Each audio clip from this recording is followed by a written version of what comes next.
Hey everybody, this is a quick video in case you have a Lepro LampUX smart plug socket, electrical socket, and you need to do a hard reset on it.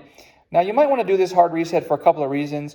One, if you're just trying to get it set up and it was previously set up on something else, just doing a hard reset will clear all of the settings out to factory default settings and just make it easier to get it set up.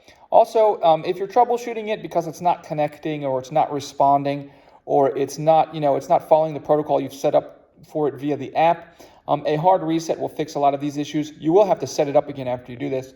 But if you'd like to do that, it's real simple. All we're going to do is, with the socket being on, we're just going to come in, press and hold the power button for a minimum of 5 seconds.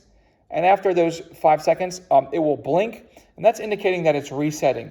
Once it's finished resetting, then we can go ahead and repair it with the app and everything like that, and set it up via the protocol that we want to have for it.